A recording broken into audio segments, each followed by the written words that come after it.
AITA for publicly scolding my BF's picky eating?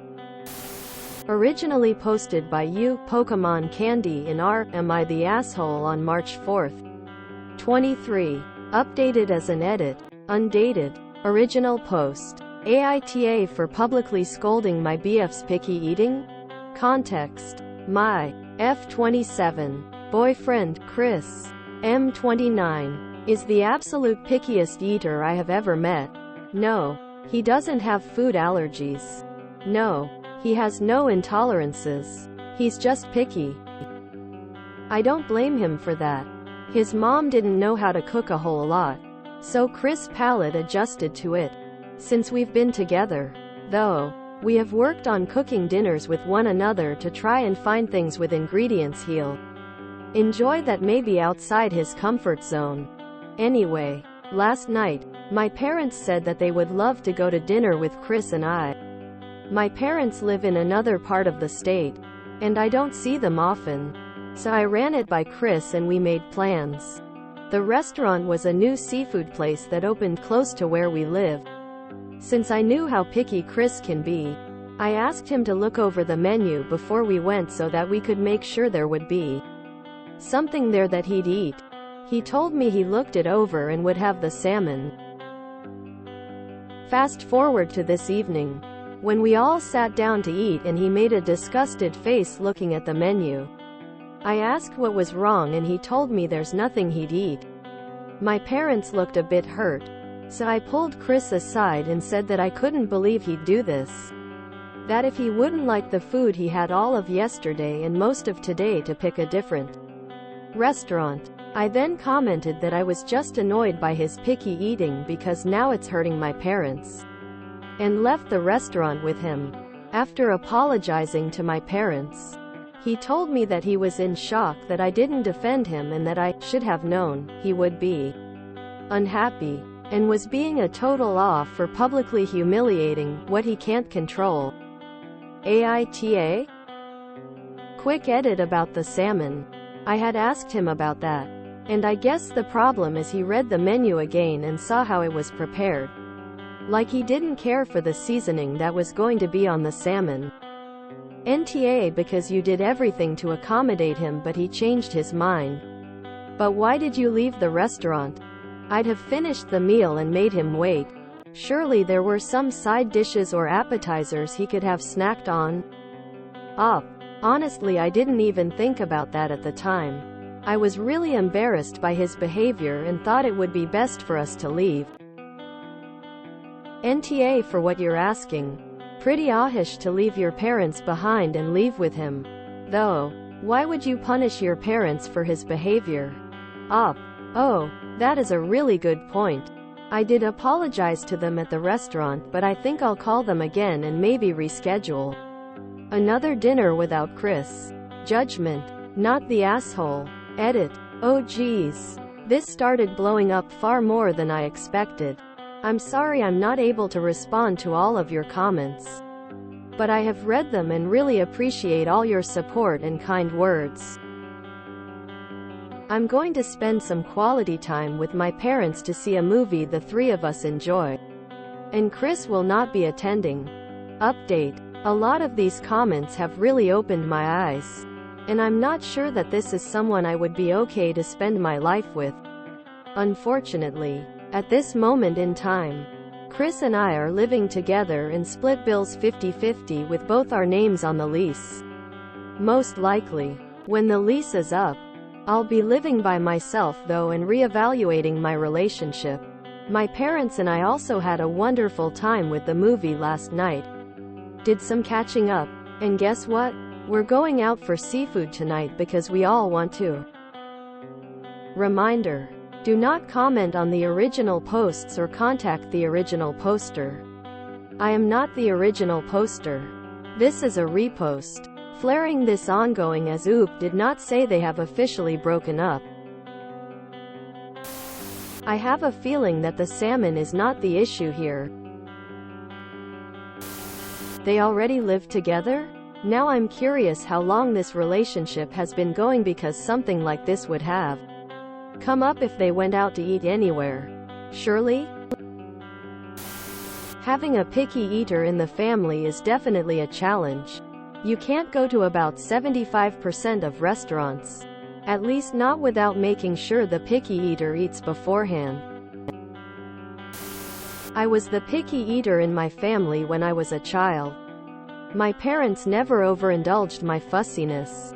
They were aware I was just fussy, not struggling with textures. They'd order something small and plain for me. If there was nothing in the main menus, I'd eat. Everywhere will give you a plate of plain chips or rice if you ask. And then, I'd eat more at home. It taught me that my own fussiness should not rule the roost everyone else can have a great time at a restaurant. I can participate in the atmosphere and conversation, then eat boring food later. It was great for my socialization, and seeing everyone massively enjoy the foods they were eating got me curious. I started trying small bites of food when they were offered to me. And I'm now known as the most adventurous and least picky eater in all of my social circles. And I was a child. I didn't throw tantrums about it. I understood that it was a me problem, not one to be thrust upon everyone around me. That this grown man is being so childish and ridiculous about his food is embarrassing. I sincerely hope Whoop escapes this man-child and finds an actual partner. I don't think there's anything wrong with being a picky eater, even for reasons that aren't sensory related. You can just dislike things and leave it at that. I think the issue is more so when you are a picky eater. You'll have to accommodate your own food needs more often than not. If you can't handle certain aspects of a dish, you can ask for a dish to be prepared differently. You could eat before, and order a drink or two, or go for food right afterwards. But it's not really fair to force other people to change their dinner plans because you can't find something to eat. More so when you treat not being able to find something to eat as a major issue that you should have others manage for you. I do think there's a weird shame culture around not wanting to eat stuff though. And I think that needs to go away. If you're going out for food with people, sure, there's usually the expectation of everyone getting a meal. But if someone doesn't want to eat then and there, that shouldn't be something embarrassing. Musical notes. Oh, all love you till the lease it up. Musical notes. Why agree to go out to eat if you're a picky eater? Just pick another activity. I also do not understand why Op left the restaurant without her parents. Like Chris could have left on his own and she could have enjoyed the time with her family. I hope she gets put of that relationship before she finds herself catering to his pickiness, and denying herself because he might be offended by anything other than grilled meat and chips. Can't travel.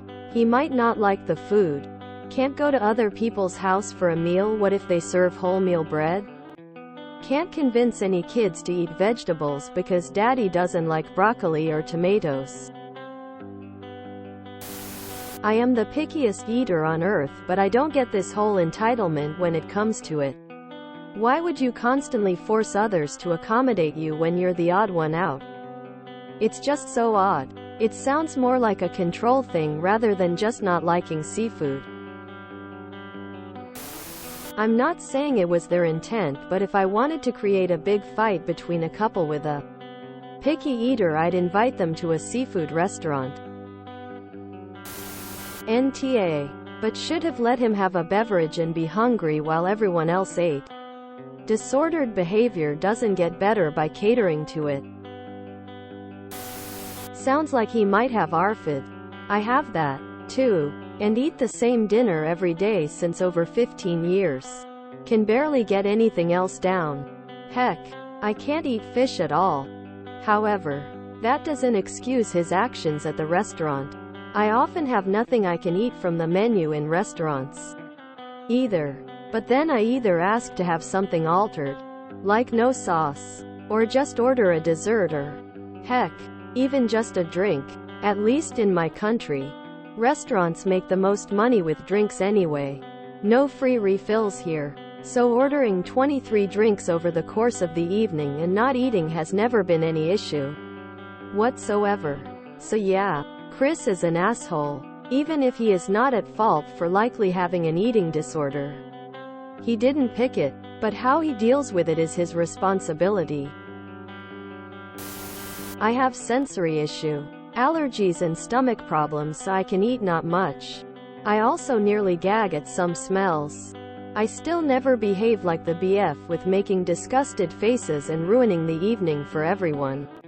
There is always something you can eat, and if you ask if they could serve a side as a meal for you. I sometimes eat before and just eat a dessert while the others have their meal. A dessert work for the most of us. But not wanting to find a compromise if you know you have a limited palette of what you can eat is just selfish. Yeah, that relationship is over. It is always a slippery slope between, does my boyfriend have ASD, ADHD, ARFID, OCD, other neurodivergency, or is he just a man-child? Quote, here's the thing, I am also picky eater. My husband always sends me the menu beforehand. And I always find something. Even if what I order isn't 100% what I want. I eat what I can. In worst case scenario, I come home and make something different. This guy sounds like a man-child. Gotta say, a fish restaurant would bring out the picky eater in our household of not picky eaters.